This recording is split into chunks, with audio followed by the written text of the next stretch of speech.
Hi guys, कैसे हैं आप सब लोग। मुझे पूरी उम्मीद है बहुत अच्छे होंगे।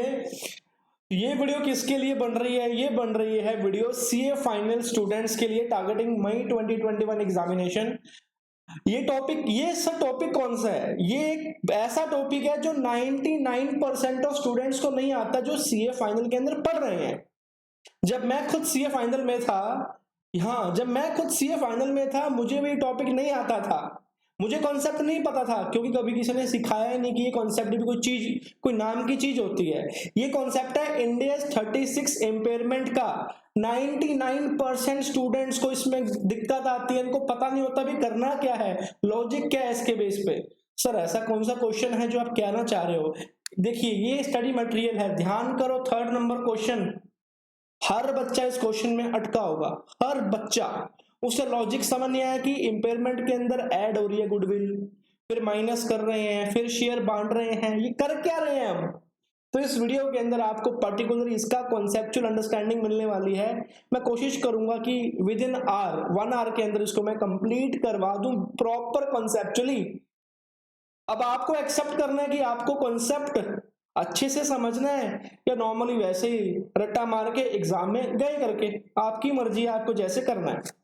तो इस वीडियो को पर्टिकुलरली यार आप शेयर जरूर करना। मैं नॉर्मली बोलता नहीं शेयर करो, लेकिन इस पर्टिकुलरली वीडियो को शेयर जरूर करना, क्योंकि मैं चाहता हूं हर बच्चा जो मई 21 एंड ऑनवर्ड्स एग्जामिनेशन में बैठने वाला है, उसको ये कॉन्सेप्ट पता हो। कॉन्सेप्ट का नाम है impairment testing cash generating units with goodwill and non controlling interest. हमको इसमें इंडियस 36 के कॉन्सेप्ट लगाने हैं, इंडियस 36 के कॉन्सेप्ट भी लगाने हैं, इंडियस 103 के कॉन्सेप्ट भी लगाने हैं, इंडियस 110 के भी कॉन्सेप्ट लगाने हैं। बहुत ही इंटरेस्टिंग टॉपिक होने वाला है। अब एक चीज ध्यान रखना, ये किसकी बात करता है इस टॉपिक के अंदर? अच्छे से पढ़ते हैं। सर, ये नोट्स कहां से मिलेंगे? ये नोट्स आपको मेरे टेलीग्राम के चैनल में मिल जाएंगे। Love FR with Kartik channel का नाम है, ज्वाइन कीजिए। बहुत कुछ कंटेंट आपके लिए वहां पे अवेलेबल है, एंड सुपर 83 क्वेश्चन बैंक भी आपके लिए अवेलेबल है मेरे दोस्तों। चलिए टॉपिक स्टार्ट करते हैं। भगवान का नाम लेके, जय जगन्नाथ भगवान की जय। आप जिनको मानते हो उनका नाम ले लो। Impairment testing CGU units with goodwill and non controlling interest का मतलब एनसीआई की बात करता है। सर, ये क्या हो रहा है, क्या नहीं चल रहा? सबसे पहले मुझे एक बात बताओ, आराम से समझते हैं। आपकी एक कंपनी है एबीसी लिमिटेड, ये आपकी एक कंपनी है। एक कंपनी है बीसी लिमिटेड या बीसीडी लिमिटेड, ठीक है। एक कंपनी है बीसीडी लिमिटेड। ए लिमिटेड ने क्या किया? एबीसी ने बीसीडी लिमिटेड के 80% शेयर को एक्वायर कर लिया। मतलब उसने किया क्या? 80% इन्वेस्टमेंट परचेज कर ली। एबीसी ने बीसीडी के 80% शेयर को परचेज कर लिया। उसकी मतलब कि अब एबीसी के पास क्या आ गया? कंट्रोल आ गया। एबीसी के पास क्या आ गया? बीसीडी का कंट्रोल आ गया। कंट्रोल कैसे है? सर, इंडियस 110 बोलते हैं ना कि कंट्रोल की डेफिनेशन क्या है? अगर आपके पास उसके वोटिंग शेयर्स हैं, अगर आपके पास उसकी पावर्स हैं, आप उसको कर सकते हो, तो कंट्रोल आ गया। तो इसके केस में क्या आ गया? कंट्रोल आ गया। और आपको पता है कि this is a type of business combination. ये क्या है? It is a type of business combination. ये एक बिजनेस कॉम्बिनेशन है, और अगर कोई भी बिजनेस कॉम्बिनेशन होता है, हम इसको मेजर करते हैं, हम इसको मेजर करते हैं as per Indians 103 business combination. समझा या नहीं समझा? समझा या नहीं समझा? आपने किसी कंपनी के शेयर परचेज किए, वो क्या बन गया? कंट्रोल आ गया आपके पास, क्योंकि आपके पास सर 80% शेयर हैं। सारी की सारी पावर आप लेके बैठे हो, इसके कंट्रोल आपके पास है। तो सर, मेरा कंट्रोल बन गया, इसमें बिजनेस कॉम्बिनेशन भी लग गया, एंड साल के आखिर में इसमें कंसोलिडेशन का इंडियस 110 भी लग जाएगा। अब इंडियस किसकी बात करता है? ये इंडियस बात करता है एक्वाजिशन मेथड की। किसकी बात करता है? एक्वाजिशन मेथड की। मुद्दा क्या है? मुद्दा समझाऊंगा अभी कि टॉपिक किसकी बात कर रहे हैं। किसकी बात कर रहे हैं? एक्वाजिशन मेथड की। अब एक्वाजिशन मेथड क्या होता है? अगर मैंने किसी कंपनी के शेयर परचेज किए, तो on the date of acquisition जब मैंने किसी कंपनी के शेयर परचेज किए उस डेट पर हमें निकालनी पड़ेगी गुडविल या कैपिटल रिजर्व, या उसको आप बोल सकते हैं गेन ऑन बार्गेन परचेज। इसको नाम दे दिया गया एक्विजिशन मेथड, हमको निकालनी पड़ेगी। सर ऑप्शन नहीं है। एंड एक्विजिशन मेथड में क्या होती है, 4 बातें होती हैं। अगर आपको गुडविल निकालनी है, गुडविल, क्योंकि गुडविल तभी बन सकती है, गुडविल एक ही केस में बन सकती है जब आपका बिजनेस कॉम्बिनेशन हो रहा है। चाहे आप इंडियस 38 खोलो, इंडियस 38 पढ़ना इंटेंजिबल असेट का, वो क्या बोलता है, you can not create an internally generated goodwill. आप इंटरनली जनरेटेड गुडविल क्रिएट नहीं कर सकते, आप नहीं कर सकते। एक ही केस में गुडविल क्रिएट हो सकती है, अगर आप इंडियस 103 के कंप्लायंस को करते हो, अदरवाइज गुडविल क्रिएट नहीं हो सकती। और यहां पे इंपेयरमेंट किसका हो रहा है, ये इंपेयरमेंट हो रहा है गुडविल का। यहां पे इंपेयरमेंट किसका हो रहा है, गुडविल का इंपेयरमेंट की बात चल रही है। डेट ऑफ एक्विजिशन पे हमको गुडविल निकालनी है। अगर हमको गुडविल निकालनी है तो हमको एक्विजिशन मेथड लगाना पड़ेगा, जो इंडियस 103 की गाइडेंस है, हमें फॉलो करनी पड़ेगी। और वो मेथड क्या बोलता, वो मेथड क्या बोलता, क्या बोलता है मेथड, कि जो गुडविल है वो कैसे निकलेगी। सर गुडविल निकलेगी एज पर इंडियस 103 की गाइडेंस के ऊपर। कैसे सर, इसका है एक्विजिशन मेथड का फॉर्मूला, क्या, fair value of consideration transferred, जो भी आपने कंसीडरेशन ट्रांसफर करी, ठीक है, प्लस कर दो। क्या प्लस करना है आपको गुडविल निकालने के लिए 103 के अंदर, क्या, नॉन कंट्रोलिंग इंटरेस्ट की वैल्यू। किसकी वैल्यू, नॉन कंट्रोलिंग इंटरेस्ट की। टॉपिक एनसीए वाला आ गया ना, नॉन कंट्रोलिंग इंटरेस्ट, ठीक है सर। फिर क्या प्लस करना है, सर अगर कोई मेरे पास पहले उसके शेयर थे, मैंने उसकी इन्वेस्टमेंट पहले परचेज की हुई थी, लेकिन उस टाइम मेरा कंट्रोल नहीं आया था, अब मेरा कंट्रोल आ गया है, तो उसकी लिख दो आज की डेट की मेरे जो मैंने पहले इंटरेस्ट हेल्ड किया है, इक्विटी इंटरेस्ट, उसकी फेयर वैल्यू क्या लिखेंगे, plus fair value of previously held equity interest. ये आपको पता है, ये मुझे समझाने की रिक्वायरमेंट नहीं है, आप ये स्टार्टिंग से पढ़ते आ रहे हो कि आपको कैसे निकालनी है। फिर ये वैल्यू का टोटल निकाल के इसमें से माइनस कर देना है आपको, क्या, एक्वायरर कंपनी के, कौन सी, सब्सिडरी कंपनी के net asset, net identifiable asset acquired. तो हमको माइनस कर देनी है net identifiable asset, net identifiable asset of the subsidiary company, उसको माइनस कर देंगे, तब हमारा क्या आ जाएगा, तब हमारा सर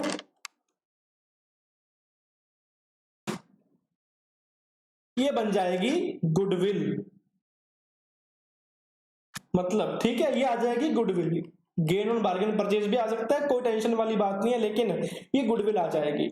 हमारा मुद्दा क्या है, हमारा मुद्दा ये है कि एज पर इंडियस 36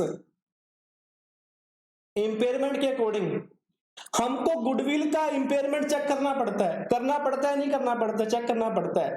सर अगर किसी सीजीयू का इंपेयरमेंट होता है, अगर किसी कैश जनरेटिंग यूनिट का इंपेयरमेंट होता है जिसके अंदर आपकी गुडविल भी इंक्लूड है, जिसके अंदर आपकी गुडविल भी इंक्लूड है, एंड उस पर्टिकुलर सीजीयू के अंदर आपका एनसीआई का भी हिस्सा एलोकेटेड है, उस केस में गुडविल का ट्रीटमेंट कैसे होगा, उस केस में इंपेयरमेंट कैसे होगा with related to goodwill and related to non controlling interest. ये हमारा टॉपिक है कि हमको इस गुडविल का, ये जो गुडविल है और जो एनसीआई है, इसके अगेंस्ट के अंदर, क्योंकि आप क्या बना रहे हो, सीएफएस बना रहे हो, ये सब कुछ सीएफएस के अंदर हो रहा है, स्टैंड लोन के अंदर कुछ भी नहीं हो रहा, ध्यान रखना, क्योंकि स्टैंड लोन के अंदर कभी भी नॉन कंट्रोलिंग इंटरेस्ट नहीं हो सकता। नॉन कंट्रोलिंग इंटरेस्ट का मतलब वो होता है कि जो शेयर हमारा नहीं है, जो किसी दूसरे बंदों ने हेल्ड किया हुआ है। अगर आप सब्सिडरी के सारे असेट को ऐड कर रहे हैं, उसकी सारी की सारी लायबिलिटी को ऐड कर रहे हैं, अपने अंदर बुक कर रहे हैं, तो वो तो सारी की सारी है ना, आपका हिस्सा कितने का है, 80% का, तो आप सारी की सारी क्यों ऐड कर रहे हो अपने सीएफएस के अंदर। सर हम सारी की सारी ऐड जरूर कर रहे हैं, लेकिन हम एनसीआई का भी एलोकेशन कर रहे हैं, हम नॉन कंट्रोलिंग इंटरेस्ट का भी हिस्सा एलोकेट कर रहे हैं, तो हमको ये टॉपिक निकालना है। समझा या नहीं समझा मेरे दोस्तों? समझे ना? Done sir, done. चलिए इस नोट्स पे आते हैं। Impairment testing CGU units, cash generating units with goodwill and non controlling interest. It can may be a single asset. CGU का मतलब ये होता है वो एक असेट भी हो सकती है एंड वो कंबाइन होके एक कंप्लीट असेट का, सिमिलर असेट का एक कंप्लीट ग्रुप बनके वो भी एक सीजीयू हो सकती है। कोई टेंशन वाली बात नहीं है, आपको पता ही है। Impairment testing cash generating units with goodwill and non controlling interest, ये वही बातें जो अभी समझाई थी आपको। क्या? In accordance with India 103 the acquirer measure and recognize goodwill as on the acquisition date as given below। ये गाइडेंस 103 में दी हुई है। क्या है formula? Fair value of consideration transfer, जो आपने कंसिडरेशन ट्रांसफर की लिख ली, add non controlling interest, add non controlling interest. अगर नॉन कंट्रोलिंग इंटरेस्ट प्रेजेंट है तभी ये चीजें, तभी हमारा टॉपिक काम का है। अगर मेरे पास सब्सिडरी का 100% शेयर है, मान लो मेरे पास एक सब्सिडरी कंपनी का 100 का 100% शेयर है, तो उसमें एनसीआई थोड़ी आएगा? नहीं सर, फिर एनसीआई कुछ नहीं आएगा, कोई दिक्कत नहीं है। लेकिन हमारे एग्जाम्पल में हमने कितना इन्वेस्टमेंट किया? 80% है, तो 20% क्या बन गया? हमारा नॉन कंट्रोलिंग इंटरेस्ट बन गया। और एक चीज ध्यान रखना, नॉन कंट्रोलिंग इंटरेस्ट को मेजर करने के दो मेथड होते हैं। बहुत बड़ी बात है ये। नॉन कंट्रोलिंग इंटरेस्ट को, एनसीआई को मेजर करने के दो मेथड होते हैं। पहला मेथड कौन सा है? Proportionate interest in net identifiable asset of the subsidiary. मतलब कि जो ये असेट आएंगे सब्सिडरी कंपनी के, मतलब fair value of the net asset जो निकलेंगे सब्सिडरी कंपनी पे, या तो आप सीधा उसमें से इसका हिस्सा एलोकेट कर दो एनसीआई का। अगर आपको ये नहीं करना तो दूसरा मेथड कौन सा है? दूसरा मेथड है फेयर वैल्यू मेथड। ये मैं नहीं बोल रहा, ये इंडियस बोल रहे हैं, ये इंडियन अकाउंटिंग स्टैंडर्ड्स बोल रहे हैं कि आपको नॉन कंट्रोलिंग इंटरेस्ट को दो मेथड में, आपकी मर्जी, आप कोई भी मेथड लगाओ, आपकी मर्जी है। मैनेजमेंट की इच्छा है कि आप कोई भी मेथड लगाओ, या तो आप फेयर वैल्यू लगा लो या आप लगा लो proportionate interest in the net identifiable asset of the subsidiary. कोई भी एक मेथड लगा सकते हो। अगर मैं बात करूं प्रैक्टिकली क्या चलता है, प्रैक्टिकली 99% केसेस के अंदर आपका चलता है proportionate interest in net identifiable asset of the subsidiary वाला मेथड। फेयर वैल्यू वाला मेथड नहीं चलता। फेयर वैल्यू का मतलब क्या है? उस कंपनी के शेयर्स की तुम फेयर वैल्यू बताओ, फेयर वैल्यू कितनी है। अगर कंपनी लिस्टेड हुई फिर तो बड़ी आसान है, स्टॉक एक्सचेंज पे जाओ, देख लो भी एक शेयर की इतनी वैल्यू है, तो मेरे पास 20% शेयर है, उनकी वैल्यू क्या होगी? सिंपल। लेकिन अगर कंपनी है अनलिस्टेड तो उसकी फेयर वैल्यू कैसे निकालोगे? आपको वैल्यूएशन करवाना पड़ेगा किसी वैल्यूएशन ऑफिसर से। वो अच्छे खासे पैसे लेगा, आपसे फीस लेगा, चार्जेस लेगा। तो कंपनी फालतू का खर्चा नहीं करना चाहती। वो क्या करती है कि अगर इंडियस ने ऑप्शन दिया, स्टैंडर्ड ने ऑप्शन दिया, तो हम इसको यही मेजर कर लेते हैं। ठीक है, दो मेथड होते हैं, कोई भी आप मेजर कर सकते हो। ठीक है, done sir. Plus add fair value the held equity interest minus net identifiable asset, goodwill निकाल ली। ठीक है सर, गुडविल ऐसे आ गई। अब मेन बात है एलोकेशन ऑफ गुडविल। अब इंडिया 36 क्या बोलता था? गाइडेंस इंडिया 36 क्या बोलता? सर मान लो ये गुडविल आ गई 500 रुपए, मान लो ये गुडविल आ गई 500 रुपए, इसको आप कैसे एलोकेट करोगे? सर ये मान लो गुडविल आ गई 500 रुपए, while doing impairment testing of the CGU, आप इस गुडविल का क्या करोगे? तो इंडिया 36 क्या बोलता था? सिंपल सी बात है, वो ये बोलता था कि जो भी आपकी कैश जनरेटिंग यूनिट है, जिससे हमको बेनिफिट होने की इच्छा है, जिससे हम बेनिफिट ले सकते हैं, गुडविल को उनके अपोर्शन में बांट दो। उस गुडविल को उनके अपोर्शन में बांट दो। जो भी रेशो है, जो भी हिस्से हैं, जो भी कोई दिक्कत नहीं है, उनको आप एलोकेट कर दो ईच ऑफ द सीजीयू, जहां से आपको बेनिफिट मिलने की आशंका है। मान लो एक कंपनी के 3 है सीजीयू, ए सीजीयू, बी सीजीयू, सी सीजीयू। उसने कंपनी को एक्वायर किया, ठीक है, उससे क्या हुआ? वहां से गुडविल निकल गई 500 रुपए की। ठीक है सर। अब मेरी कंपनी ने दूसरी कंपनी को एक्वायर किया, तो उससे क्या हुआ? मुझे उस गुडविल का बेनिफिट, मुझे ये लगता है कि मैंने सामने वाली कंपनी को एक्वायर किया ना, हाँ जी एक्वायर किया, उससे मुझे सीजीयू बी एंड सीजीयू सी में बेनिफिट हो सकता है, सनर्जी मिल सकती है। तो आपको इस 500 रुपए की गुडविल को यहां पर एलोकेट करना पड़ेगा अगर आपके पास एलोकेबल बेसिस है, अगर आपके पास एलोकेबल बेसिस है। अगर आपको सर ये लगता है कि नहीं सर मेरे को तो सिर्फ सीजीयू सी में बेनिफिट मिलेगा, तो आपको ये गुडविल यहां पे एलोकेट करनी है। ऐसा कंपलसरी नहीं है कि आपको सारी की सारी सीजीयू में गुडविल को एलोकेट करना है। ये इंडिया 36 इंपेयरमेंट बोलता है कि आपकी इच्छा है गुडविल को कैसे भी एलोकेट करो, क्योंकि जो गुडविल आपको बिजनेस कॉम्बिनेशन में आई है, जो गुडविल आपकी बिजनेस कॉम्बिनेशन में आपको मिली है, अरे उसको सर एलोकेट करना ही पड़ेगा, लेकिन सिर्फ वाइल डूइंग इंपेयरमेंट टेस्टिंग के पर्पस से आपको उस गुडविल को उसकी कैरिंग अमाउंट में ऐड करना पड़ेगा, उस पर्टिकुलर सीजीयू की। आपको उस गुडविल को उस पर्टिकुलर सीजीओ की कैरिंग अमाउंट में ऐड करना पड़ेगा अगर आपको उससे बेनिफिट होने की आशंका है, इच्छा है, वो भी उस एलोकेबल बेसिस के अंदर। ठीक है, ठीक है सर, डन सर। मान लो सर मान लो ऐसा भी हो सकता है ना, कैसा कैसा कि सर मेरा उस असेट से काम ही नहीं है। मान लो सीजीयू ए है, सीजीयू बी है, सीजीयू सी है, ठीक है। ए का बिजनेस है कोल माइनिंग का, वो गाड़ियां खोदती है। बी का बिजनेस है आपका ट्रेडिंग का, वो सामान बेचता है, ठीक है। सी का बिजनेस है सर सिर्फ और सिर्फ सर्विसेज का। एक कंपनी है, उसके तीन है, तो हमने सीजीयू ए कोल वाली बना दी, सीजीयू बी बना दी ट्रेडिंग वाली, सीजीयू सी सर्विसेज वाली। आपने किसी कंपनी को एक्वायर किया जो कि कोल वाली कंपनी है, जो कि सिर्फ कोल बनाती है, तो सर आप ना क्या बोलते हो, आप बोलते हो जो भी गुडविल आई ना मैं सारी की सारी कोल वाले के अंदर सीजीयू ए में ऐड कर देता हूं। नहीं भैया, ऐसा नहीं चलने वाला। अगर आपको लगता है ना, इंडियस क्या बोलता है, चाहे सेम असेट, चाहे सेम स्पेसिफिकेशन हो या ना हो, अगर उस कंपनी को एक्वायर करने से मेरी किसी और सीजीओ के अंदर भी सिनर्जी आ जाती है ना, चाहे वो उससे लिंक हो या उससे लिंक ना हो, तब भी आपको एलोकेट करनी पड़ेगी as per the requirement of Indians 36, तब भी आपको एलोकेट करनी पड़ेगी as per the requirement of Indians 36। समझ गए?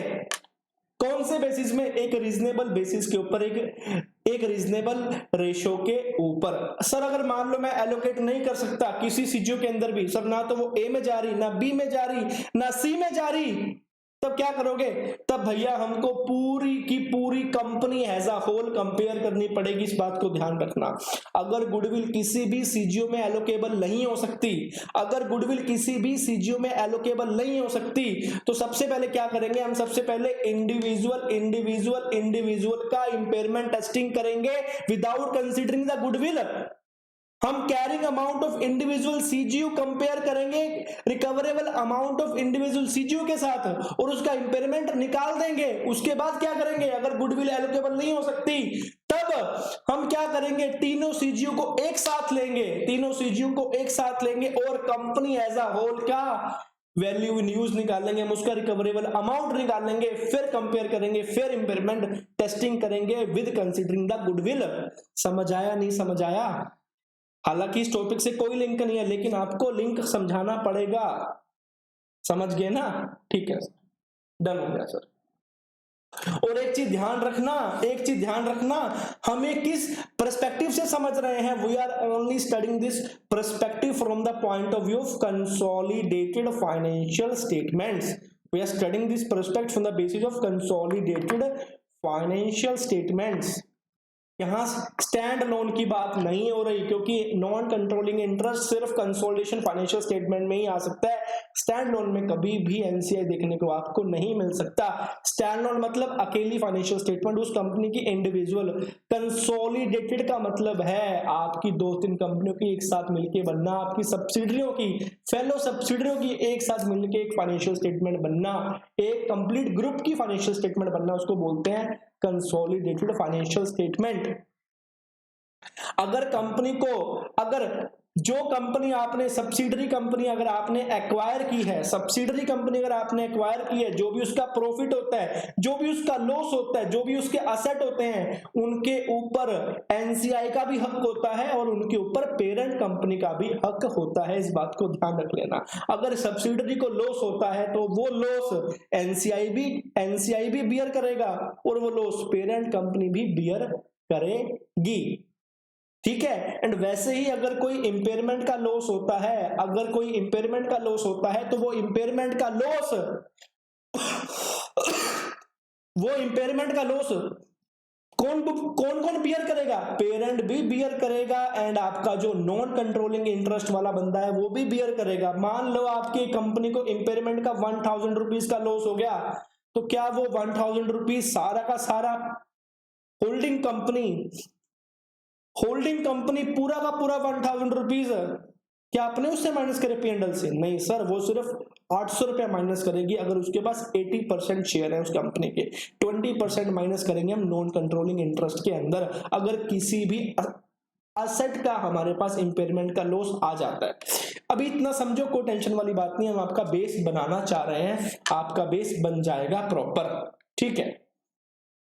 एलोकेशन ऑफ गुडविल समझा दिया है, ये भी समझा दिया है कि it is possible that some of the synergy resulting from a business combination will be allocated to a cash generating unit in which the non controlling interest does not have an interest। ऐसा भी हो सकता है कि ABC है, अब NCI का interest सिर्फ कोल के बिजनेस के अंदर ही है, उन दोनों में बिल्कुल भी इंटरेस्ट नहीं है। हालांकि ये होना बहुत ही हालांकि ये चीज होना पॉसिबल बहुत मुश्किल है कि एनसीआई का किसी भी सीजीओ में इंटरेस्ट ना हो, क्योंकि उसके पास पूरी की पूरी कंपनी के शेयर हैं, ना कि एक पर्टिकुलर सीजीओ के शेयर हैं। ध्यान रखना, उसके पास पूरी कंपनी के शेयर हैं, बिजनेस सारी की सारी कंपनी कर रही है, तो 100% केसेस में उसका इंटरेस्ट होगा ही होगा हर सीजीओ के अंदर।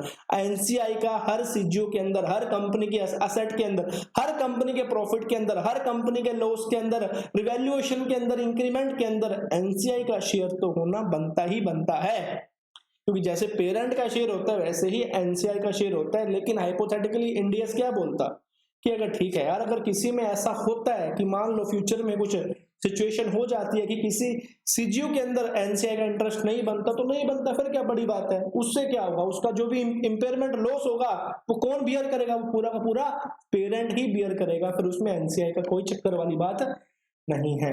अब बात ये क्या थी, एलोकेशन ऑफ गुडविल। मतलब कि अभी तक हमने क्या सीखा कि पहले तो इसका भी गुडविल निकालनी कैसे है, गुडविल निकाल दी। अब गुडविल को रिलेटेड सीजीओ के अंदर कैसे मेजर करना है, कैसे ऐड करना है, वो भी हमने सीख लिया। अब मेन मुद्दा आता है इसका, testing for impairment. Testing for impairment in case, ध्यान रखना boss, testing for impairment in case entity measure non-controlling interest as its proportionate interest in the net identifiable asset of the subsidiary at the acquisition date। मतलब कि अब आपको एक impairment की testing करनी है, अब आपको एक इम्पेयरमेंट की टेस्टिंग करनी है जिसके अंदर आपकी कंपनी ने, आपकी एंटिटी ने एनसीआई को मेजर किया है proportionate method to the asset, जिसके अंदर आपकी कंपनी ने मेजर किया है एनसीआई को फेयर वैल्यू पे नहीं किया। ध्यान रख लेना, एनसीआई को फेयर वैल्यू पे मेजर नहीं किया गया, एनसीआई को फेयर वैल्यू पे मेजर नहीं किया गया, एनसीआई को मेजर किया गया है proportionate interest in the net identifiable asset of a subsidiary. जब भी कोई इंपेयरमेंट का क्वेश्चन आए जिसके अंदर एनसीआई भी इंक्लूड हो, जिसके अंदर एनसीआई भी इंक्लूड हो, तो आपको सबसे पहले ये चेक करना है कि एनसीआई का मेथड कौन सा जो मेजर किया हुआ है। सबसे पहला क्वेश्चन माइंड में आना चाहिए कि मेथड कौन सा है जिस मेथड से एनसीआई को मेजर किया गया है। क्या वो फेयर वैल्यू मेथड है, क्या वो दूसरा है प्रोपोर्शनेट इंटरेस्ट वाला मेथड। ठीक है। अब हम कर रहे हैं टेस्टिंग, इंपेयरमेंट टेस्टिंग।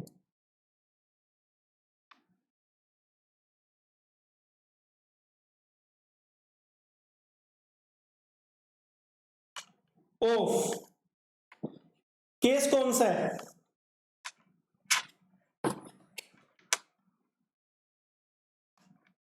एनसीआई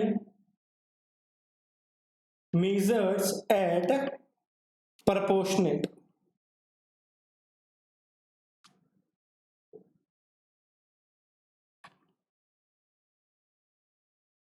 मतलब आप एनसीआई का ये वाला मेथड मान रहे हो, ठीक है, डन सर। हमको इंपेयरमेंट टेस्टिंग करनी है इंक्लूडिंग गुडविल। भाई ध्यान से सुनना, इसमें थोड़ा सा अलग करना पड़ेगा, इसमें थोड़ा सा अलग करना पड़ेगा। मैं एक एग्जांपल लेना पड़ेगा अपने को, अगर आपको ये चीज समझ नहीं है तो हमको एक एग्जांपल लेना पड़ेगा। Example,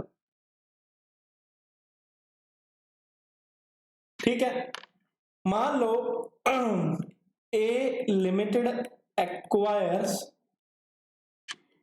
80% share of B limited, ठीक है, ए ने बी के 80% शेयर एक्वायर कर लिए, ठीक है सर।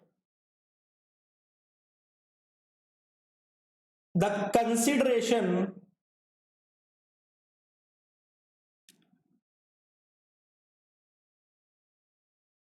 transferred is rupees 1000.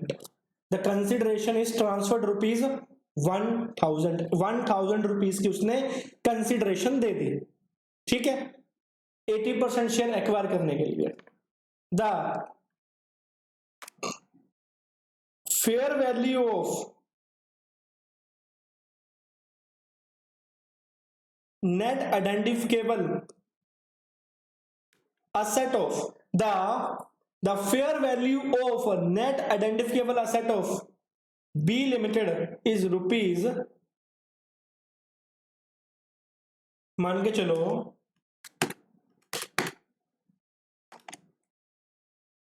800 की सिर्फ 800 रुपया फेयर वैल्यू है, या लिख दो NCI measure at proportionate method, कि आपने प्रपोर्शनेट मेथड किया है, ठीक है, समझ गए sir. At the end of year 1, साल के आखिर के अंदर, the recoverable amount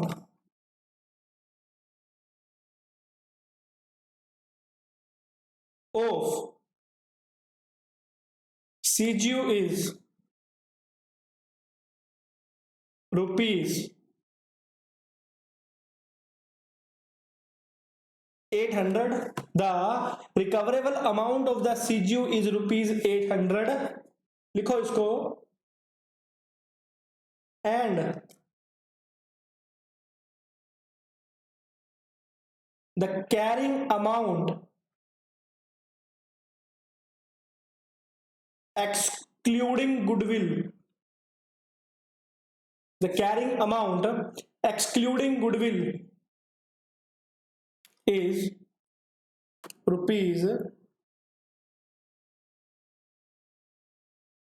1200, is rupees 1200। समझ रहे हो? कैसा भी एग्जांपल ले लो, कोई टेंशन वाली बात नहीं है।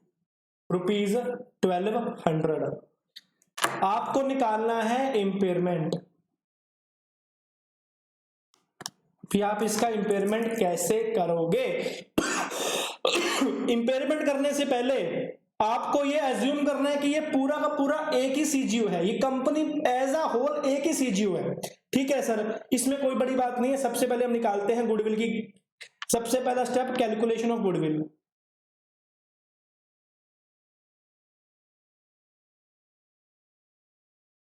कब? डेट ऑफ एक्विजिशन पे। क्या किया? फेयर वैल्यू ऑफ कंसिडरेशन कितनी थी? FVC, fair value of consideration 1000। NCI कौन से मेथड से किया है? कौन से मेथड से किया है आपने? Proportionate to the net identifiable asset. इसके नेट आइडेंटिफिकेबल असेट कितने हैं? 800 रुपया। Fair value of the net identifiable asset कितनी थी? बी की 800 रुपया। उसका 20% कितना होता है? 160, उसका 20% कितना होता है 160। क्या कुछ इक्विटी इंटरेस्ट है पहले से? नहीं सर, कुछ नहीं है, वो जीरो आ जाएगा। ये कितना बन गया 1000 प्लस 160 इज इक्वल टू 1160। इसमें से आपको माइनस कर देना है नेट आइडेंटिफिकेबल असेट कितने 800 रुपए के, माइनस करो 800, तो गुडविल कितने की बन गई गुडविल कितने की बन गई? ये काम करो, इसको 750 लिख लो, रिकवरेबल अमाउंट को 750 लिख लो, ठीक है। रिकवरेबल अमाउंट को लिख लो 750, कोई टेंशन वाली बात नहीं है, 800 नहीं 750 लिखो। यहां गुडविल कितनी बनी 360, खत्म, सिंपल था, इसमें क्या दिक्कत है, गुडविल 360 बन गई, ओके, निकाल दी। अब साल के आखिर में क्या हुआ, साल के आखिर में क्या हुआ सर, जो मेरी रिकवरेबल अमाउंट है सीजीयू की वो कितनी है 750, और कैरिंग अमाउंट कितनी है, जो मेरी कैरिंग अमाउंट है उस सीजीयू की, उस पर्टिकुलर सीजीयू की कंपनी एज अ होल की वो है 1200 रुपए, वो है 1200 रुपए, which is excluding the goodwill, which is excluding the goodwill, उसके अंदर गुडविल नहीं है। आप इसको कुछ भी कर सकते हो, 800 क्या इसको 1000 भी मान सकते हो, कोई टेंशन वाली बात नहीं है। आप इसको 1000 मान लो कि रिकवरेबल अमाउंट 1000 है and carrying amount excluding goodwill कितनी है 1200 रुपए। आपको पता है कि इंपेयरमेंट कब होता है, इंपेयरमेंट का मतलब क्या होता है, when carrying amount is in excess of the recoverable amount। अब आपको रिकवरेबल अमाउंट दी हुई है 1000, कैरिंग अमाउंट कितनी है 1200 रुपए इसकी, लेकिन इसके अंदर गुडविल इंक्लूड नहीं है।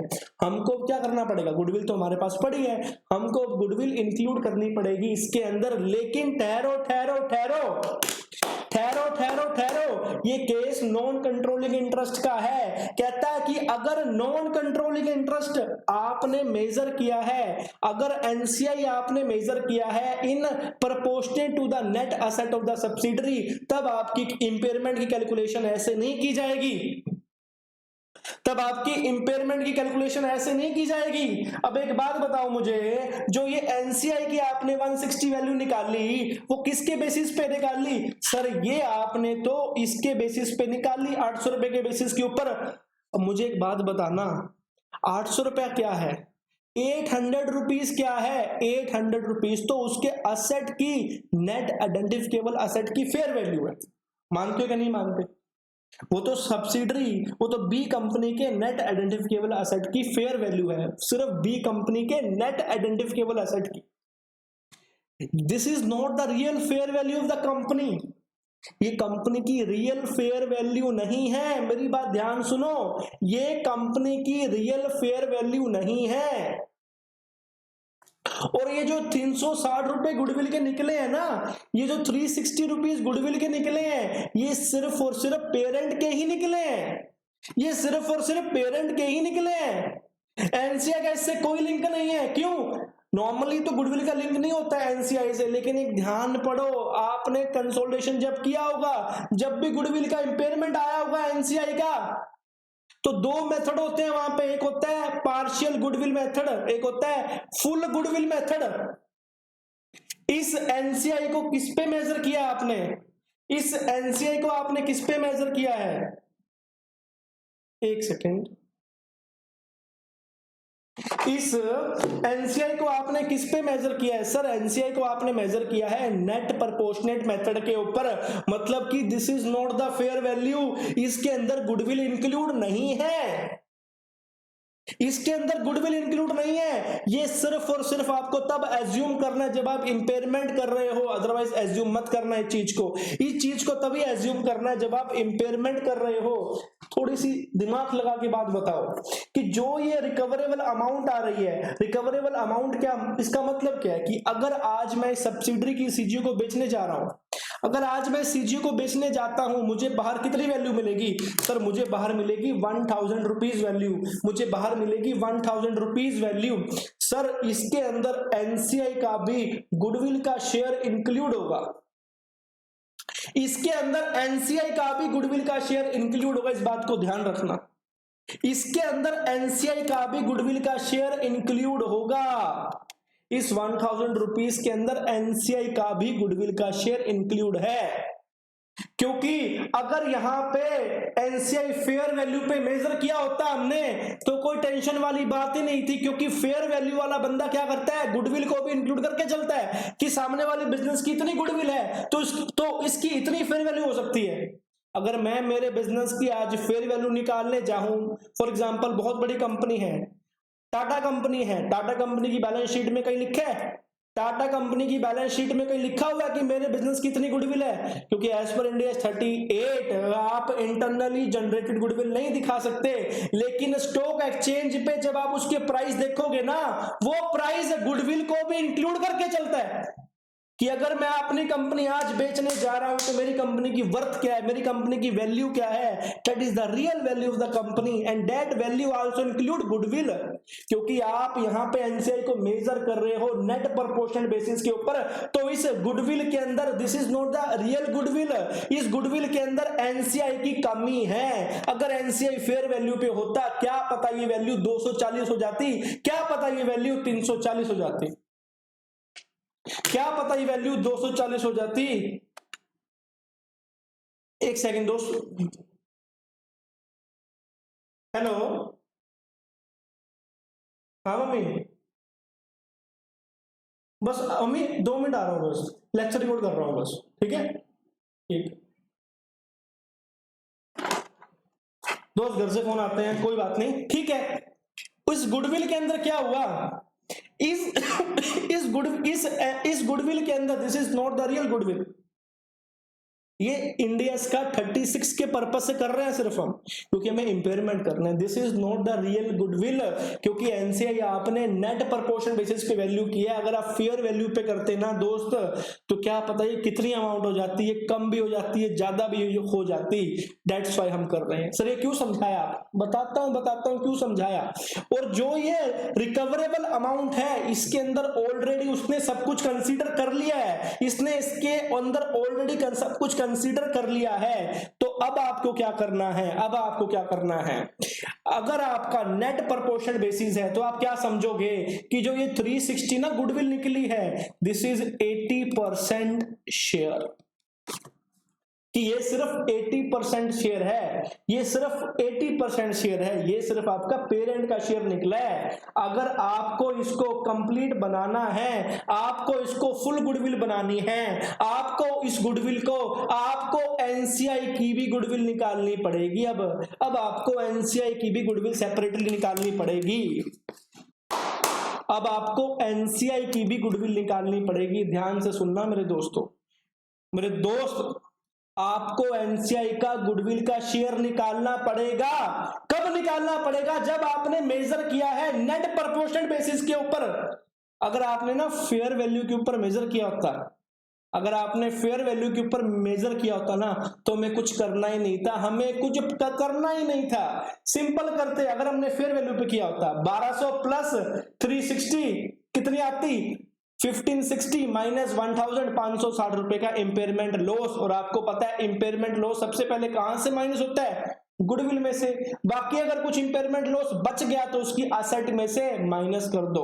अगर 2-3 असेट है उसका, फिर आप प्रो राटा कर दो। लेकिन यहां पे किस में मेजर किया है इसने, यहां पे इसने मेजर किया है sir in the proportionate basis के ऊपर। तो आपको एनसीआई का भी गुडविल का हिस्सा निकालना पड़ेगा। ये सब कुछ नोशनल हो रहा है, रियल में कुछ नहीं हो रहा। This is only we are dealing at notional. जैसे फाइनेंशियल इंस्ट्रूमेंट के अंदर आप नोशनल इंटरेस्ट की एंट्री नहीं पास करते, इंटरेस्ट इनकम, इंटरेस्ट एक्सपेंसेस, और 4-5 साल के अंदर दोनों इक्वल हो जाते हैं। This is the notional entries. तो ये भी हम सब कुछ कर रहे हैं, सिर्फ नोशनल कर रहे हैं, सिर्फ हमारी जो प्रेजेंटेशन है उसके बेसिस के ऊपर हम कर रहे हैं।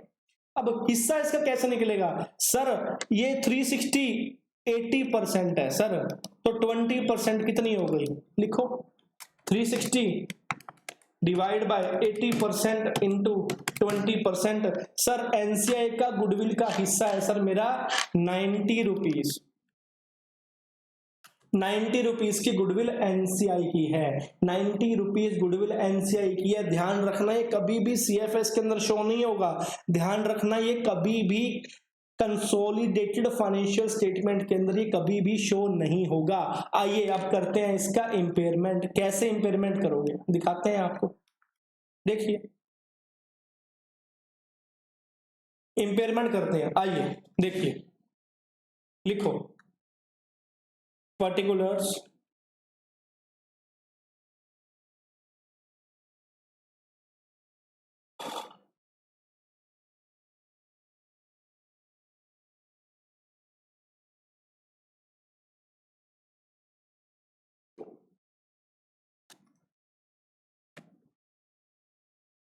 कैरिंग अमाउंट,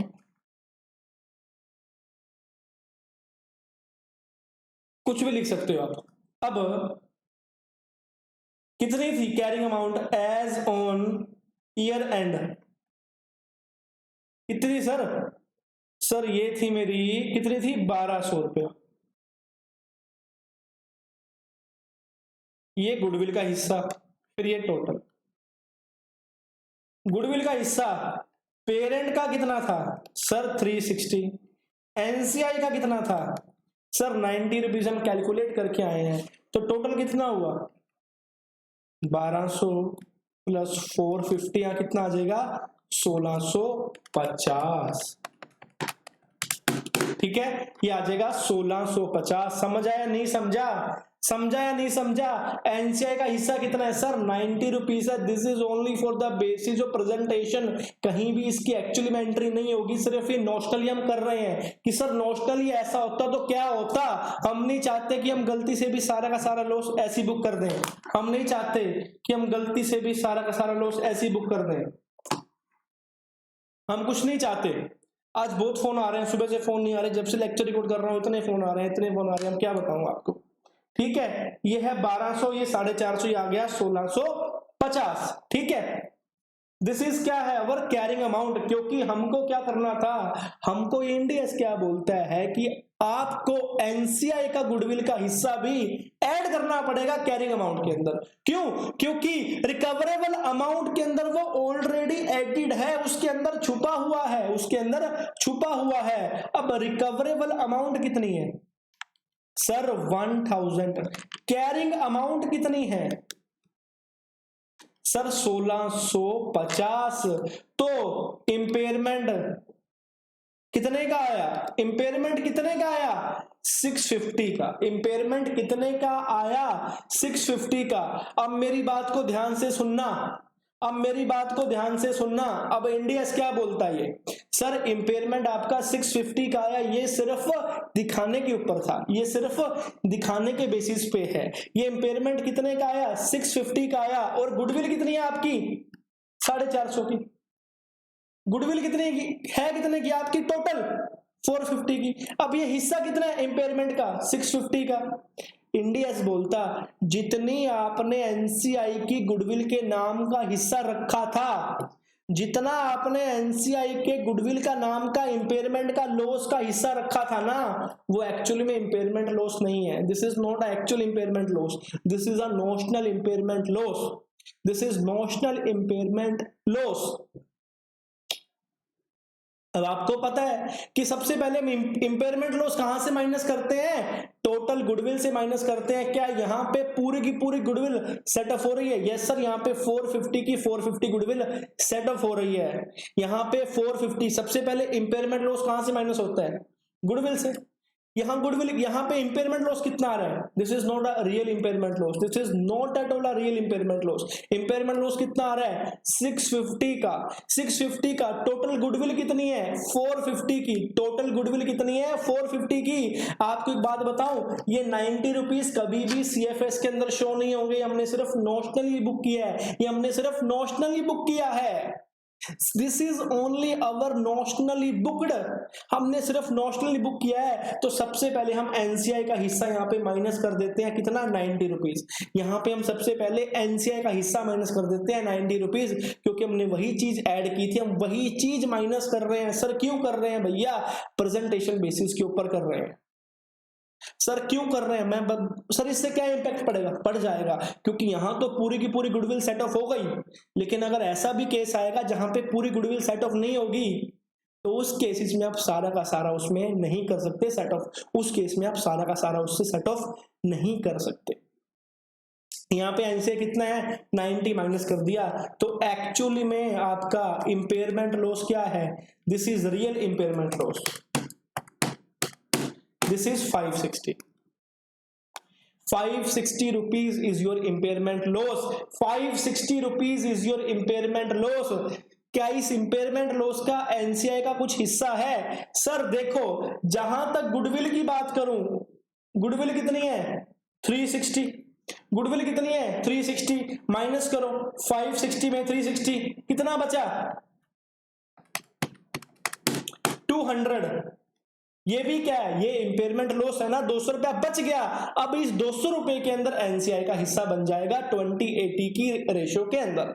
अब इन 200 रुपए का एनसीआई का हिस्सा बन जाएगा, मतलब कि सर पेरेंट अपनी क्या, अब पेरेंट क्या करेगा, एक तो पेरेंट 360 रुपए का लॉस अपने प्रॉफिट एंड लॉस में डालेगा, एक तो पेरेंट क्या करेगा 360 रुपए का कहां करेगा, गुडविल में दिखा के खत्म कर देगा। भी 360 रुपए की मेरी गुडविल खत्म हो गई, 360 रुपए की मेरी गुडविल खत्म हो गई, और उसमें क्या हो गया 360 रुपए का पेरेंट का लॉस है, क्योंकि इसमें एनसीआई का कोई पार्ट नहीं है, इसके अंदर एनसीआई का कोई भी शेयर नहीं है। एनसीआई क्योंकि ये पार्शियली गुडविल मेथड है, आपको पूरी की पूरी गुडविल का इंपेयरमेंट लॉस पेरेंट से ही सेट ऑफ करना पड़ेगा। समझ आया आपको इस बात को, this is partially impairment method, आपको पूरा का पूरा गुडविल का लॉस इंपेयरमेंट से ही माइनस करना पड़ेगा। आप एनसीआई में नहीं जा सकते। हाँ, जो ये 200 रुपया बच गया, क्योंकि ये गुडविल का लॉस नहीं है, अब ये 200 रुपया कहां से माइनस करोगे, असेट से माइनस करोगे, उस सीजीयू के असेट से माइनस करोगे। अगर असेट से माइनस करते हो तो क्या होता है, आपको लॉस होता है ना, इंपेयरमेंट क्या होता है, लॉस होता है ना, लॉस कहां जाएगा, पीएनएल में जाएगा ना। तो 200 रुपए का लॉस पीएनएल में आपको एनसीआई पे को ऊपर 20% एलोकेट करना पड़ेगा, और 80% ही जाएगा पेरेंट के प्रॉफिट एंड लॉस के अंदर, 360 वाला नहीं जाएगा। समझ आइए क्या कर रहे हैं हम, समझ आइए हमें क्या कर रहे हैं, काचा मोची काटा पार्टी हम क्या कर रहे हैं, समझ आई ना, ये चीज है। सर अगर ये होता फेयर वैल्यू पे, अगर ये होता फेयर वैल्यू पे, मान के चलो सर ये 160 रुपीज फेयर वैल्यू पे होता, सर फिर इसके अंदर गुडविल ऑलरेडी इंक्लूड थी, इसके अंदर गुडविल ऑलरेडी इंक्लूड थी, क्योंकि इसके अंदर एनसीआई ने क्या फेयर वैल्यू पे मेजर किया। सर फेयर वैल्यू पे मेजर करने का मतलब है इसने ऑलरेडी गुडविल का, सिस्टम का सभी मान के चल दिया, तो फिर हमको अलग से सेपरेटली निकालने की रिक्वायरमेंट नहीं है। फिर हमारा इंपेयरमेंट लॉस क्या बनता, फिर बनता हमारी कैरिंग अमाउंट कितनी थी 1200 प्लस गुडविल का शेयर 360 कितनी, this is 1560 minus recoverable amount, ये बन गया 560 का। 560 का सबसे पहले गुडविल कहां से लोगे, सबसे पहले क्या करोगे 560 में से आप क्या करोगे 360 रुपीज कहां से ले लोगे, गुडविल में से ले लोगे, और 200 रुपया कहां से ले लोगे, आपके अदर असेट में ले लोगे। लेकिन सबसे बड़ी मजे की बात क्या है, मजे की पता है बात क्या होगी, इस 360 रुपए के ऊपर भी एनसीआई का हक होगा। This is full goodwill method, this is full goodwill method. अगर एनसीआई फेयर वैल्यू पे मेजर होता है तो उसको हम फुल गुडविल मेथड बोलते हैं, फुल गुडविल मेथड बोलते हैं। तो 360 रुपए का भी 20% एनसीआई में से माइनस करना पड़ेगा गुडविल इंपेयरमेंट के नाम से।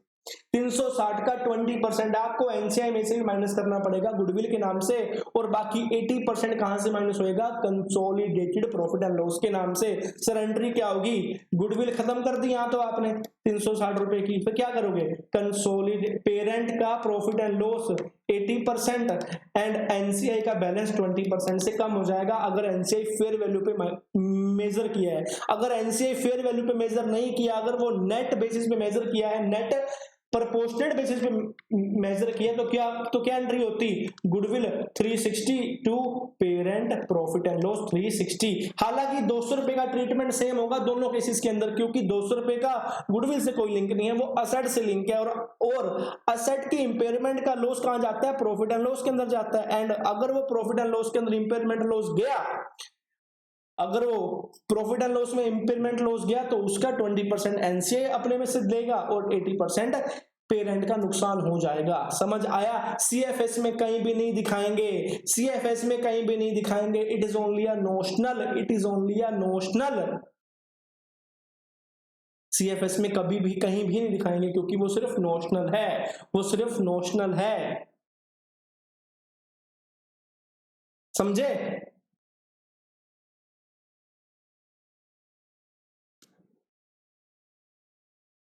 पढ़ो इसको, पढ़ो, 1 मिनट का टाइम दे रहा हूं, पढ़ो थोड़ा इसको। देखो दोस्तों क्या बोलता था ये, कहता testing for impairment involves comparing the recoverable amount of cash generating unit with the carrying amount of CGU. Obvious ही बात है, कैश से कैश कंपेयर कर रहा है, रिकवरेबल से कैरिंग अमाउंट। अभी क्या बोलता, कहता जो गुडविल थी ना, जो एट्रीब्यूटेबल है आपकी नॉन कंट्रोलिंग इंटरेस्ट की, is included in the recoverable amount of CGU. जो 1000 रुपीज है उसके अंदर उसकी गुडविल ऑलरेडी इंक्लूड है। स्टैंडर्ड क्या बोलता, और अगर प्रैक्टिकली की बात देखें तो यार ऑलरेडी इंक्लूड है। रिकवरेबल अमाउंट का मतलब क्या होता है कि आज तेरी कंपनी को बेच रहा हूं, कितने पैसे मिलेंगे, तेरी सीजीयू को बेच रहा हूं तो कितने पैसे मिलेंगे, they are also including the goodwill. And अगर नॉन कंट्रोलिंग इंटरेस्ट आपका अगर प्रोपोर्शनल बेस पे मेजर हुआ है तो दैट मींस उसकी गुडविल आपकी कैरिंग अमाउंट ऑफ गुडविल में इंक्लूड नहीं होगी। एंड दैट्स व्हाई इट लिखा हुआ है it is not recognised in the parent consolidated financial statement. आपको एनसीआई की गुडविल कहीं नहीं दिखानी, कहीं दिखानी ही नहीं है आपको। ये सिर्फ और सिर्फ आपकी रियल वैल्यू पता करने के लिए कि कहीं आप सारा का सारा लॉस ना बुक कर दो, उसके अंदर एनसीआई का भी हिस्सा है, रुक जाना।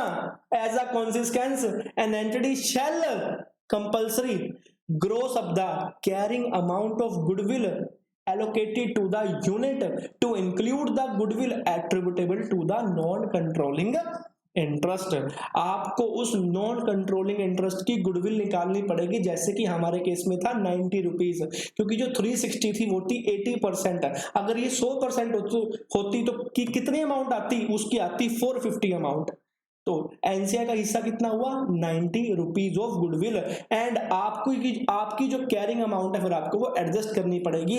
This adjusted carrying amount is then compared with the recoverable amount of the unit whether the asset is impaired और नॉट। वैसे हमने वही किया, क्या किया, 1200 के अंदर हमने किया क्या, पहले 360 की गुडविल जो थी पेरेंट की वो तो ऐड होनी ही होनी थी, लेकिन हमने 90 और ऐड कर दिया, ठीक है। फिर हमने उसके बाद में फिर हमने किया बाद में उसको रिकवरेबल अमाउंट से कंपेयर किया, फिर हमने उसके बाद उसको रिकवरेबल अमाउंट से कंपेयर किया, ठीक है, ठीक है सर अगर फेयर वैल्यू भी होता, अगर एनसीआई फेयर वैल्यू भी होता है, पहला पॉइंट तो सेम है। सेकंड क्या बोलता, carrying amount is compared with the recoverable amount, कुछ करना ही नहीं, कोई गुडविल का नोशनल हिस्सा, कोई कुछ हिस्सा, कोई कुछ मत निकालना, सीधा कंपेयर करो। ये देखो भी इंपेयरमेंट का एक्चुअली लॉस कितना आया है। अब इंपेयरमेंट लॉस को एलोकेट कैसे करना, मैंने समझा दिया आपको कि इंपेयरमेंट लॉस क्या कर रहा है। सबसे पहले ये बोलता है जर्नल, ये लिखता है this is journal provision, this is GP journal provision कि India 36 require any identified impairment loss to be allocated first to reduce the carrying amount of goodwill. आप काम करना, सबसे पहले कैरिंग अमाउंट ऑफ गुडविल को रिड्यूस कर देना उस पर्टिकुलर यूनिट के अंदर and then to the other asset. अगर गुडविल खत्म हो गई फिर भी इंपेयरमेंट लॉस बच गया, तब आप अदर असेट के ऊपर इंपेयरमेंट लगा देना on the basis of pro rata. क्या कर देना, प्रो राटा लगा देना। ये सिर्फ प्रोपोर्शनल इंटरेस्ट की बातें चल रही हैं, ठीक है। वही बात बोलता है कि एनसीआई का हिस्सा impairment loss is allocated between the parent and the non controlling interest on the same basis as that on which profit और लॉस इज एलोकेटेड। मतलब 80-20 के ऊपर आपको इंपेयरमेंट लॉस बियर करना पड़ेगा, 80-20 के ऊपर आपको इंपेयरमेंट लॉस बियर करना पड़ेगा।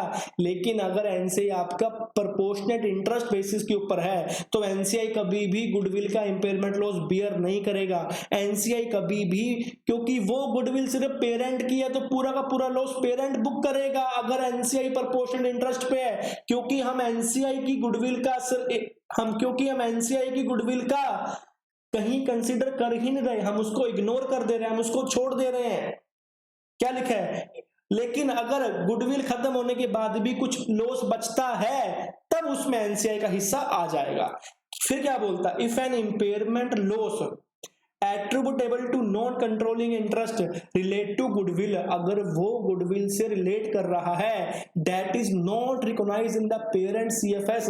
क्या वो 360 के अंदर इंक्लूड किया हमने? नहीं सर, वो तो हमने प्रोपोर्शनेटली निकाली है। उसकी असली पिक्चर पता करने के लिए that impairment is not recognised as a goodwill impairment loss. ये क्या बोलता, वो इंपेयरमेंट गुडविल इंपेयरमेंट लॉस नहीं कहलाया जाएगा, नहीं कहलाया जाएगा, उसको आपको इग्नोर करना है। In such cases only the impairment loss related to goodwill, जो भी इंपेयरमेंट लॉस है गुडविल का, that is allocated to parent, जो पेरेंट के अंदर एलोकेट किया है, 360 रुपीज टोटली पेरेंट का है, is recognised as a goodwill impairment loss. वो आपको रिकॉग्नाइज करना है goodwill impairment loss. Goodwill impairment loss can not be allocated to NCI, वो लॉस आप एनसीआई को कभी एलोकेट नहीं कर सकते। Goodwill impairment loss can not be allocated to NCI अगर वो प्रोपोर्शनेट इंटरेस्ट पे मेजर कर रहा है, लेकिन अगर वो फेयर वैल्यू पे मेजर कर रहा है तब एनसीआई भी उसका हिस्सा लेगा, क्योंकि वो फुल गुडविल मेथड है, ये पार्शियल गुडविल मेथड है, क्योंकि वो जो गुडविल आएगी जिसमें फेयर वैल्यू वाला होगा उसके अंदर एनसीआई का हिस्सा ऑलरेडी छुपा होगा। समझ गए मेरे दोस्तों? समझ गए ना? ठीक है। एलोकेटिंग, अभी क्वेश्चन करेंगे तो और ज्यादा समझ आएगा। Allocating an impairment loss when NCI measure at fair value, समझ लेना, इसमें सेम बेस है, कुछ टेंशन वाली बात नहीं है, इसमें नॉर्मली जो करना है वो करना है हमने। अब क्वेश्चन पढ़ते हैं अपन, पढ़ो क्वेश्चन ये वाला, ये सेम क्वेश्चन है स्टडी मटेरियल का, ये वाला क्वेश्चन, हम ये वाला और ये सेम क्वेश्चन है, फर्स्ट क्वेश्चन सेम क्वेश्चन है, हम यहीं से कर लेते हैं स्टडी मटेरियल से, दोनों सेम क्वेश्चन है, कोई बात नहीं। लॉजिक समझ आया ना? लॉजिक समझ आया ना? हाँ।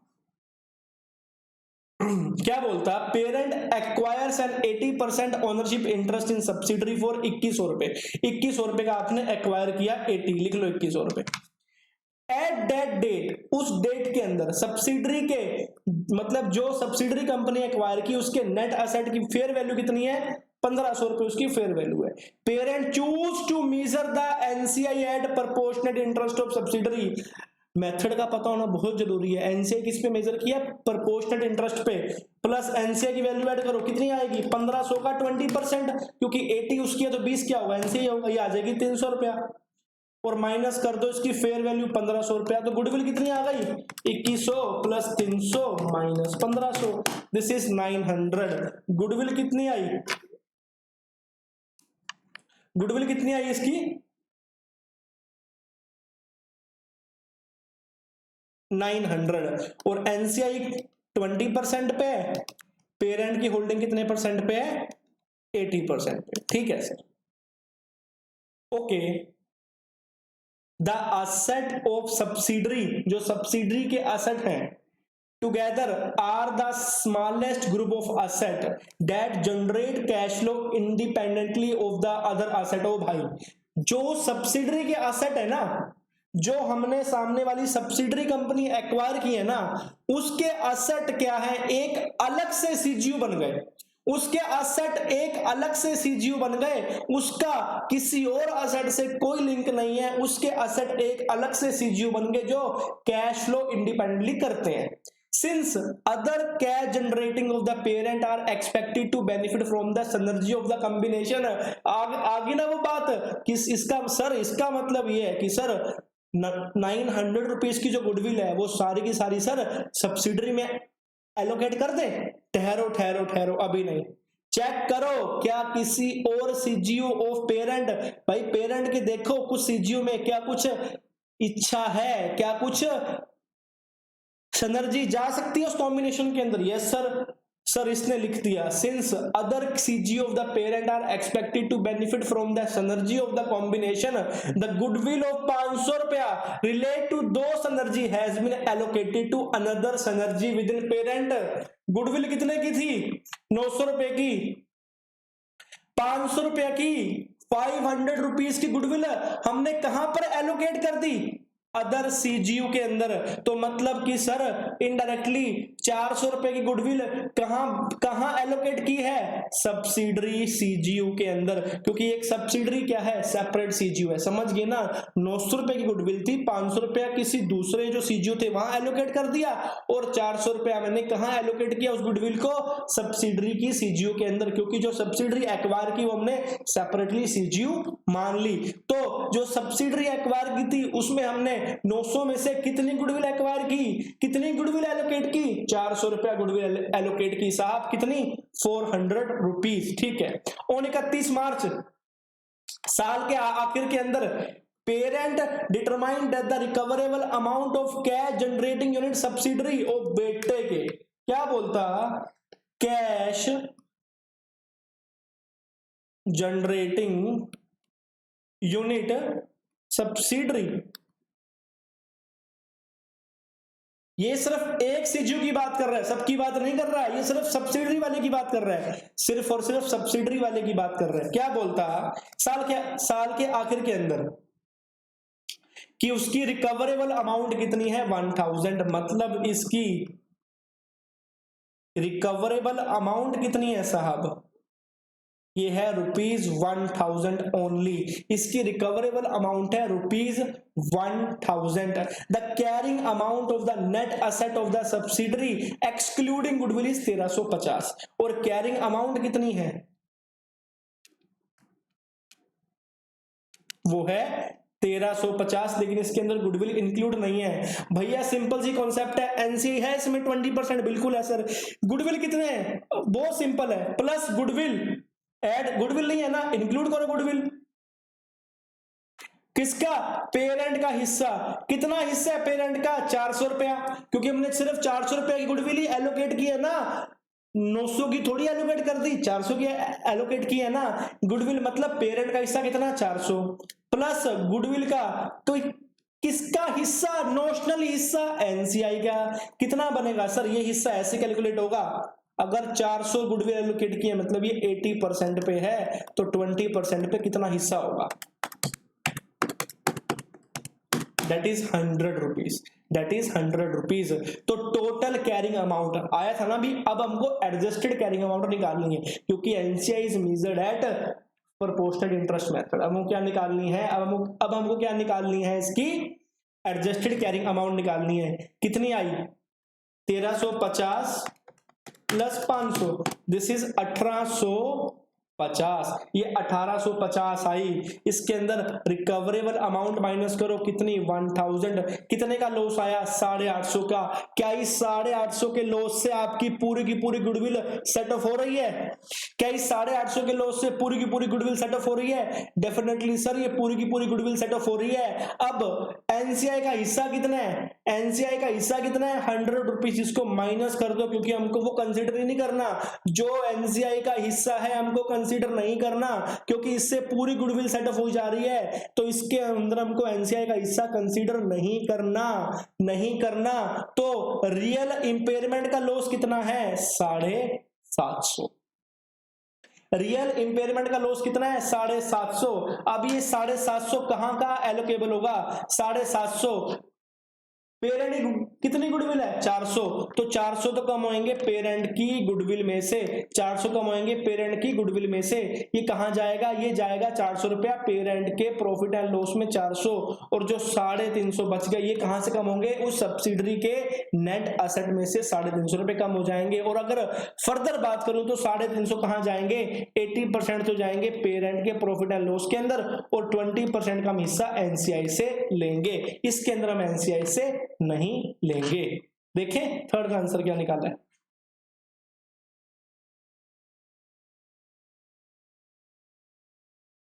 देखो जी, इंपेयरमेंट लॉस आ गया 850, ठीक है।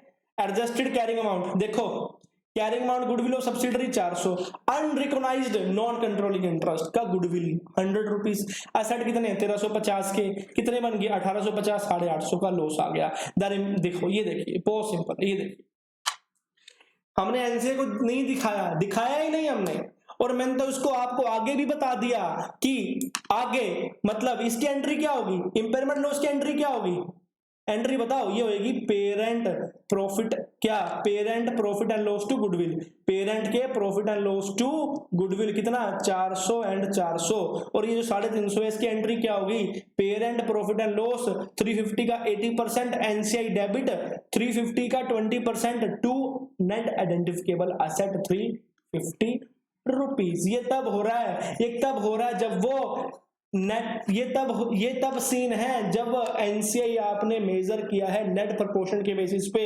सर अगर आप एनसीआई मेजर करते फेयर वैल्यू के बेसिस में तो कुछ होना ही नहीं था, तो कुछ होना ही नहीं था, तो क्या होता, अगर इसी केस में मैं मान लूं कि फेयर वैल्यू पे है तो क्या होता, क्या होता, कुछ होता ही नहीं, कुछ होता ही नहीं। हमने गुडविल कितनी एलोकेट की, एलोकेबल 400, अगर फेयर वैल्यू पे होता, प्लस इसकी वैल्यू कितनी है 1350, कितने आए 1750, कितने आए 1750 माइनस 1000 कितने बचे 750। सबसे पहले इंपेयरमेंट कहां से बांटोगे 400 से जाएगी, सबसे पहले इंपेयरमेंट कहां बांटोगे 400 रुपए में जाएगी, समझ गए ना, 750 में 400 से वहां गई, फिर बाकी यहां से यहां गई। फर्क सिर्फ एक आएगा कि वो 400 रुपया का 20% एनसीआई भी लेगा और 80% पेरेंट भी लेगा, लेकिन अगर नेट प्रपोर्शनल बेसिस का उसके अंदर आपको नोशनली कंसीडर करके माननी पड़ेगी, समझ गए, ऐसे कर दिखाना पड़ेगा अगर वो प्रपोर्शनल बेसिस के ऊपर है। ठीक है, ठीक है सर, ओके। ये जो सर सेकंड एग्जांपल है वो सेम टू सेम है, आप खुद करना है इसको, ये सेम टू सेम है, ये सेम टू सेम है। इसके अंदर एनसीआई आपने मेजर किया है फेयर वैल्यू के अंदर 350, इसके अंदर आपने एनसीआई मेजर किया है फेयर वैल्यू के अंदर 350 रुपीज का। खुद पढ़ना बहुत सिंपल है, आसानी से सोल्व हो जाएगा सेकंड क्वेश्चन। थर्ड पे आओ भैया, फटाफट थर्ड पे आओ, थर्ड वाले पे आओ, हमको हिस्से देखने भी, उसका हिस्सा कितना है।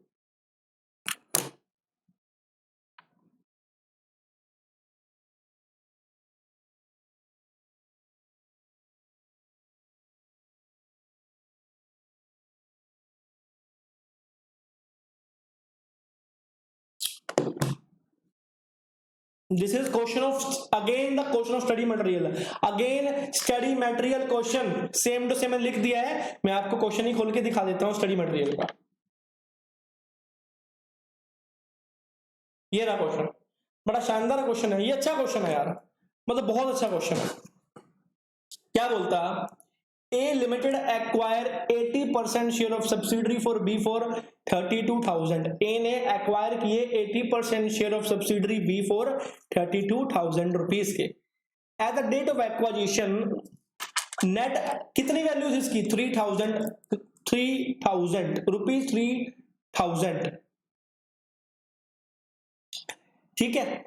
चलो, at the date of acquisition B limited identifiable net asset थे 3,000, एनसीआई किस पे मेजर कर दिया इसने, प्रपोर्शनेट शेयर के में। आपकी बत्ती खुल जानी चाहिए जब आपको लगता है पता, ओ हो उसने प्रपोर्शनेट बेसिस के ऊपर मेजर किया है, प्रपोर्शनेट बेसिस के ऊपर मेजर किया है, मतलब कि गुडविल अगर निकलती है तो उसका हमको गुडविल को ग्रोसअप करना पड़ेगा जितना उसका पर्टिकुलर सीजीयू का हिस्सा है।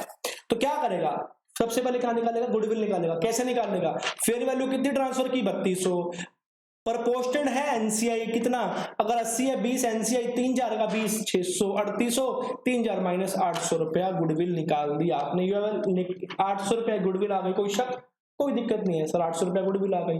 ठीक है सर, अभी तक तो सर 800 रुपया गुडविल किसकी है, सिर्फ और सिर्फ पेरेंट की है सर, सिर्फ और सिर्फ पेरेंट की है सर, एनसीआई का कोई चक्कर नहीं है इसमें, क्योंकि एनसीआई हमने मेजर किया है नेट प्रोपोर्शनल बेसिस के ऊपर। ठीक है, at the end of next financial year, अगले साल जो बी की कैरिंग अमाउंट थी वो 2700 रुपए रह गई, लेकिन इसके अंदर गुडविल शामिल नहीं की, हमको इंक्लूड करनी है, हमको गुडविल इंक्लूड करनी है, क्योंकि हमको सीजीओ भी तो तैयार करनी है ना गुडविल बना के, क्योंकि इंपेयरमेंट क्या बोलता है, अगर गुडविल है तो आपको इंक्लूड करना पड़ेगा while calculating impairment loss. Recoverable amount कितनी है, केस 1 के अंदर है 2000, केस 1 में कितनी है 2000, calculate impairment loss allocable to parent and NCI in both the cases. सबसे पहले बात करते हैं फर्स्ट वाले केस की, बहुत अच्छा केस है फर्स्ट वाला, कितनी है 2000 रिकवरेबल अमाउंट है। ओके, सबसे पहले करते हैं केस 1 की बात।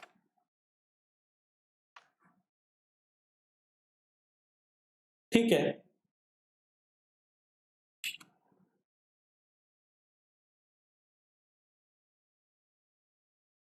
गुडविल असेट की कैरिंग अमाउंट टोटल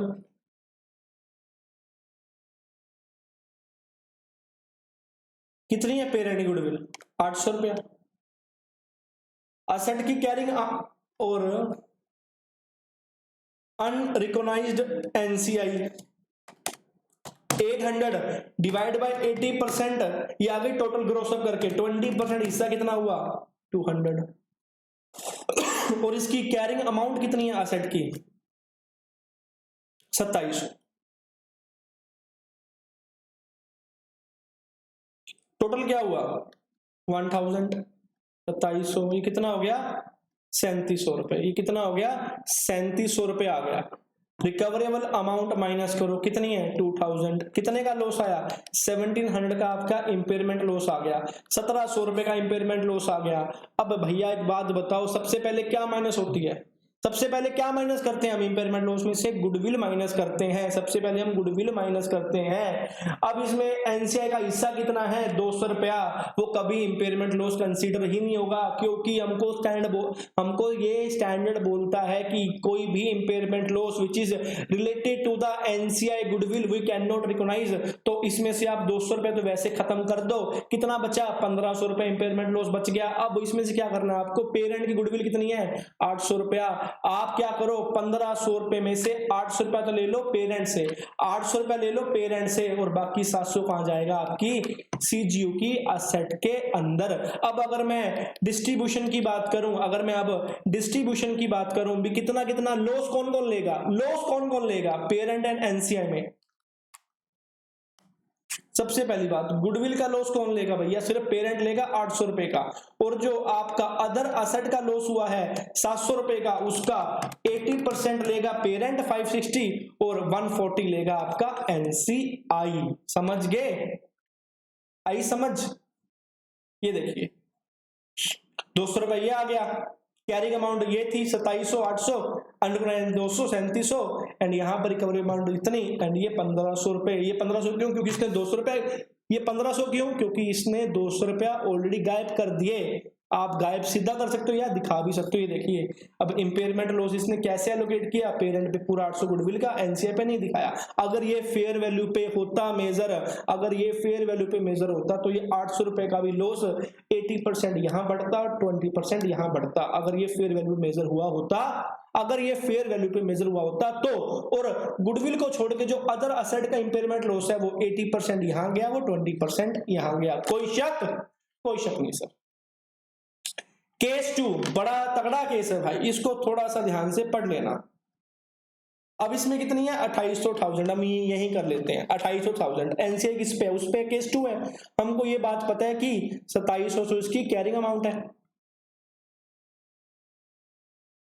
अच्छा केस है, ध्यान से पढ़ना, हमें सिर्फ एनसीआई का वही हिस्सा माइनस करना है, ध्यान रखना, हमें सिर्फ एनसीआई का वही हिस्सा माइनस करना है which is related to the NCI, which is related to the NCI proportionately. ठीक है, 2700 मेरी कैरिंग अमाउंट है, 800 रुपए मेरी गुडविल की अमाउंट है, 200 रुपए मैंने एनसीआई के शेयर की गुडविल की नोशनल की वैल्यू निकाल दी। कितनी बनी ये कितनी बने, ये बने sir 2700 plus 800 plus 200, this is 3700 and recoverable amount कितनी है सेकंड केस में 2800।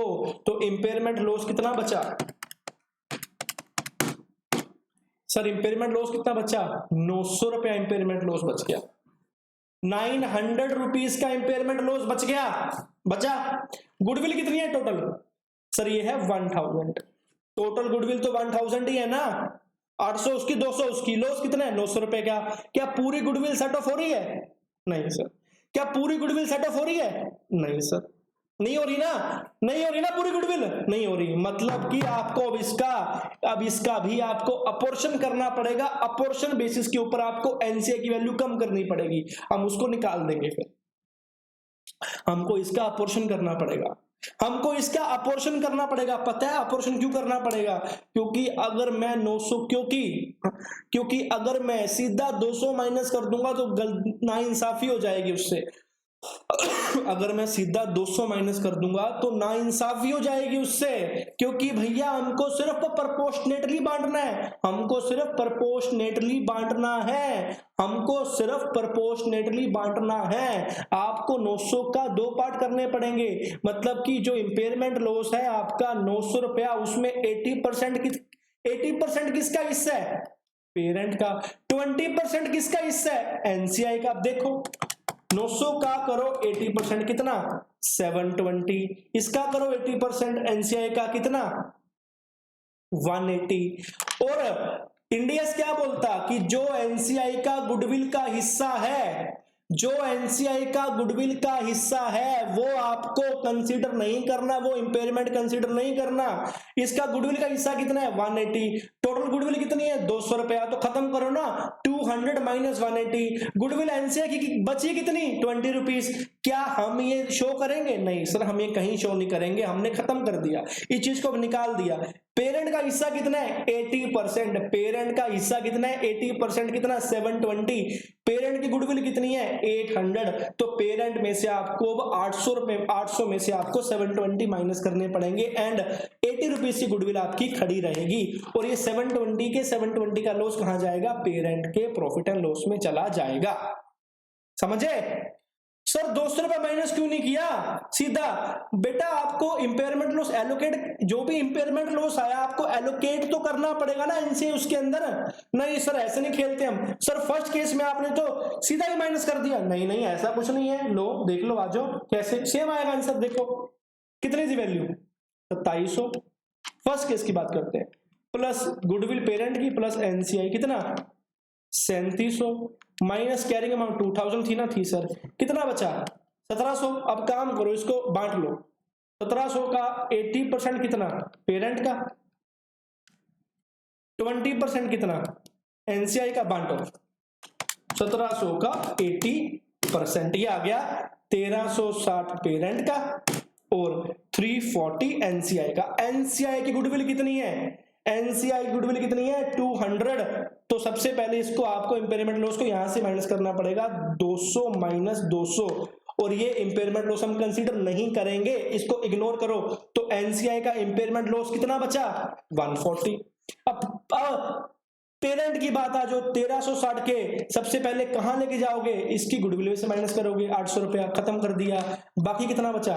560। वो अदर असेट में से माइनस करोगे, ये अदर असेट में से माइनस करोगे। बात सेम आती है, कोई टेंशन वाली बात नहीं है, आपको हिस्सा देखना है। और जो एनसीआई का हिस्सा आया सबसे पहले वही ऑब्वियस ही बात है, कहां से माइनस करोगे? एनसीआई की गुडविल से। और एनसीआई गुडविल हमको कंसीडर करनी ही नहीं होती। और अगर गलती से भी एनसीआई गुडविल बच जाए तो उसको इग्नोर कर देना। समझ गए? डन हो गया जी। तो ये था आपका इंपेयरमेंट का पूरा प्रॉपर कॉन्सेप्ट। आपको अच्छा लगा होगा, वीडियो अच्छी लगी हो तो उसका फीडबैक जरूर बताना एंड एंजॉय करते रहना, खुश रहना। जय हिंद दोस्तों।